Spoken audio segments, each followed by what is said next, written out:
Hello, class. Welcome to a brief explanation of Chapter 2 and 1 of Financial and Managerial Accounting. First of all, we're going to talk about 6 points that explain the purpose of accounting. Accounting gives information that helps users make better decisions.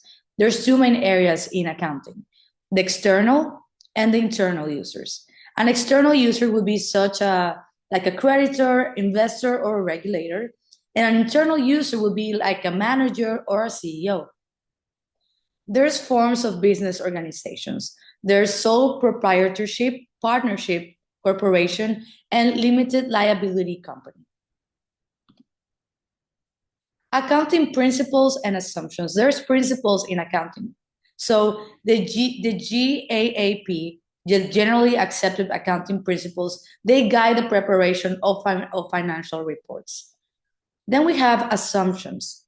Business entity, monetary unit, time period, and going concern. Of course, there's ethics in accounting, and it makes emphasis on ethical behavior and decision-making in financial reporting. Lastly, we have financial statements. What is a financial statement? There's income statement that are reports and revenues of expenses.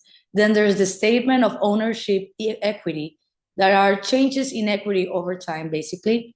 Then we have the balance sheet. It shows assets, liabilities, and equity at a point in time. And lastly, we have the statement of cash flows, tracks cash flows and outflows.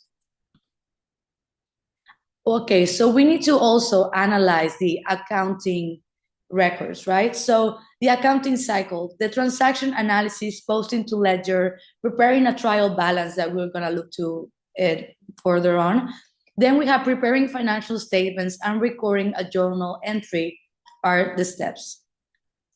The accounting equation is always going to be assets equals liabilities plus equity is the basis of double entry bookkeeping. So for recording transactions, journal entries are used to record transactions in which debits and credits are used to record them. A debit increases an asset or expense. A credit increases a liability, equity, or revenue.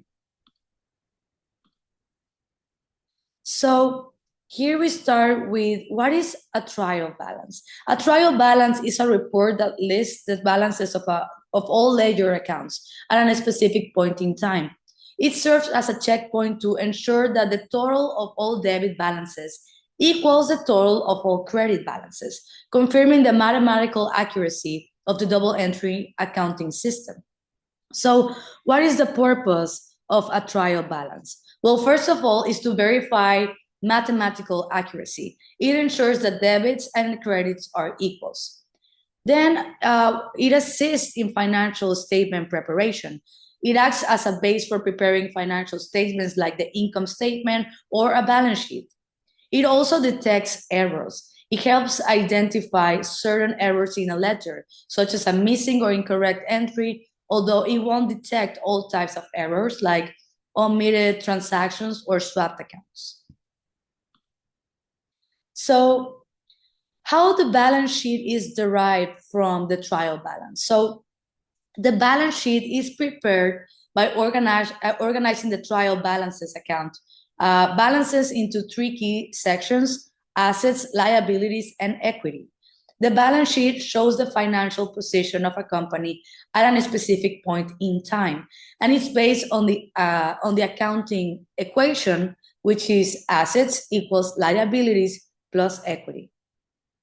So now I'm going to show you a step-by-step process. So how do we do it? First, we extract account balances from the trial balance. We determine the accounts for which should be posted in assets, liabilities, and equity categories. We classify the accounts, either they're an assets, liabilities, equity, that are the retained earnings of an owner's capital, etc. Then we organize the accounts into the balance sheet. We put the assets on the side or top. Then we put on the other side below places of liabilities and equity. After that, we ensure the accounting equation balances. So we check the total assets and then equal the sum of total liabilities and equity. So we're going to see a fictional example right here. First of all, we see that we have $50,000 in cash. Then we have office supplies of 5,000. Office supplies apply as an asset. We're using them, they're assets also. So the liabilities are known in this example. And then as equity, we have capital of 50,000, and we're retaining earnings derived from the net income. That's our first step. After that, we go to the second step, which is we calculate the retained earnings. So retained earnings come from the company's net income. Net income equals revenues minus expenses. So here we have revenues of $10,000 is service revenue. Then we have our expenses, $3,000, such as rent and salaries. We have rent for $2,000 and salaries of $5,000. Our net income is $10,000 minus $5,000, and it equals $5,000. The retained earnings is $5,000 at the end. So we prepare our balance sheet to derive from the trial balance here. These are our references, and thank you so much for listening. See you next time.